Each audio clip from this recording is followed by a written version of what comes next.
إذا جاء نصر الله والفتح. بسم اللہ الرحمن الرحیم. السلام علیکم ورحمۃ اللہ وبرکاتہ. آج ہم پڑھیں گے سورہ نصر جو کہ مدنی سورت ہے، اور یہ سورت اس کے اندر جو تجویدی مسٹیکس ہوتی ہیں اس حوالے سے انشاءاللہ العزیز ہم بات کریں گے. جی اس سورت کو ہم سٹارٹ کرتے ہیں. بسم اللہ الرحمن الرحیم. پہلی آیت اذا جاء نصر اللہ والفتح. اذا یہاں الف ہے یعنی ذال کے بعد. اب اس میں ذال میں بھی مسٹیک ہوتی ہے اور وہ کیا ہوتی ہے کہ زا پڑھ دیا جاتا ہے. اذا اذا اذا یہ درست نہیں ہے، بلکہ نرمی سے پڑھنا ہے. سیٹی بالکل نہیں ہونی چاہیے ذال کی ساؤنڈ میں. اذا لمبا بھی کرنا ہے کیونکہ ساتھ الف ہے. پھر سنیے گا اذا اذا جاء. یہاں پہ اوپر مد ہے، مد کی علامت موجود ہے. اس مد کو کہا جاتا ہے مد متصل. یہ واجب ہوتی ہے، یعنی اس کو لمبا کرنا، اس کو کھینچنا ضروری ہوتا ہے. تو جاء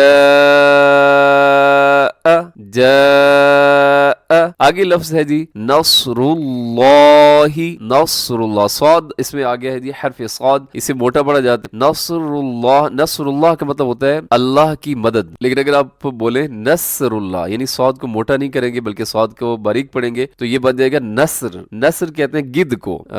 گدھ کو کہا جاتا ہے وہ جو مردار کھاتی ہے اسے کہا جاتا ہے نصر. تو کتنا اپنے بہت زیادہ احتیاط کرنی ہے اس کو پڑھتے وقت. نصر اللہ صاد کو موٹا کرنا ہے، اپنی طرف سے پورا زور لگا دینا ہے. کم سے کم سین نہ ہو اور 19-20 کا جیسے کہا جاتا ہے 19-20 کا فرق ہو جائے، تھوڑا سا موٹا ہو جائے. اپنی طرف سے پوری کوشش کریں. نصر اللہ. آگے لفظ اللہ ہے، لفظ اللہ سے پہلے پیش ہو یا زبر ہو تو لفظ اللہ کو موٹا پڑھا جاتا ہے. بعض لوگ اس میں یہ غلطی کرتے ہیں تو وہ کہتے ہیں جی اللہ کو موٹا پڑھا جاتا ہے. اللہ کو موٹا نہیں پڑھا جاتا، بلکہ جب بھی آپ کہیں تو آپ بہت احتیاط کریں. آپ کہیں لفظ اللہ کو موٹا پڑھا جاتا ہے، یہ لفظ اللہ کو بری کیا جاتا ہے. تو بہت سے لوگ اسے سنا ہے وہ ایسے کہہ دیتے ہیں کہ یہاں اللہ کو موٹا پڑھنا ہے، یہاں اللہ کو موٹا کرنا ہے. تو یہ درست نہیں ہے. نصر اللہ لفظ اللہ کو خوب اب موٹا کر کے پڑھیے گا. والفتح والفتح. آخر میں ہا کا ساؤنڈ بھی دینا ہے، ہا ساکن ہو جاتی ہے. والفتح تا کو ہلانا نہیں ہے، یعنی والفتح تا ہل گئی ایسے نہیں. فتح والفتح. اس آیت کو پھر سن لیجیے گا. اذا جاء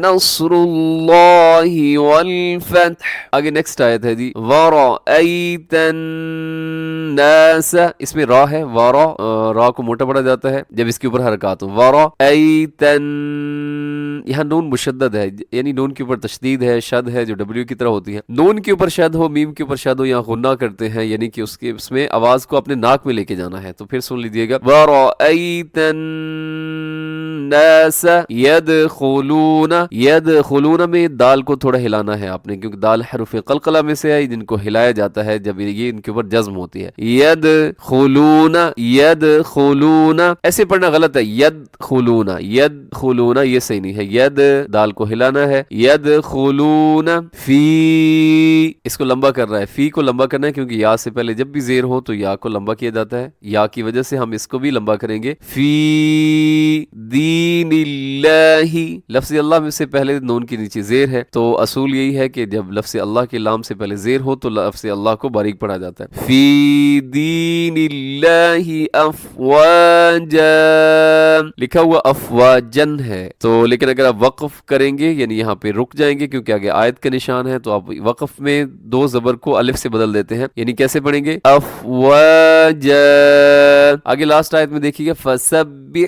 اب اسے کیا کرتے ہیں جی عام طور پہ فسبح نہیں ہوتا، فسبح بحمد ربک واستغفر. بہت احتیاط کے ساتھ پڑھنا ہے. ہا ہے اس میں بحمدی نہ کہ بحمدی، معنی سے بگڑ جاتے ہیں. بحمدی. اور ایک اور غلطی بھی لوگ کرتے ہیں کہ بے پڑھ دیتے ہیں. بحمدی ربک. را کے اوپر حرکت ہے، را موٹا کر کے ربک. واستغفر میں جو را ہے اس میں کو باریک پڑھیں گے کیونکہ را سے پہلے زیر آ گئی. اس آیت کے اس حصے کو پھر سنیے گا. فسبح بحمد ربک واستغفر انہ. جیسے اس میں میں نے شروع میں بتایا تھا کہ نون کے اوپر تشدید ہو تو غنہ کرنا ہے، یعنی آواز کو ناک میں لے جانا ہے. تو یہاں بھی نون کے اوپر تشدید آ گئی ہے تو ہم یہاں پہ غنہ کر دیں گے جی، آواز کو ناک میں لے کے جائیں گے. انہ کان توابا. تو یہاں بھی وہی ہے جی توابن لکھا ہوا ہے لیکن میں نے وقف کیا ہے، سانس کو توڑا ہے تو اس لیے توابا. واو کے اوپر تشدید ہے ذرا مضبوطی سے، نہ کہ توابا.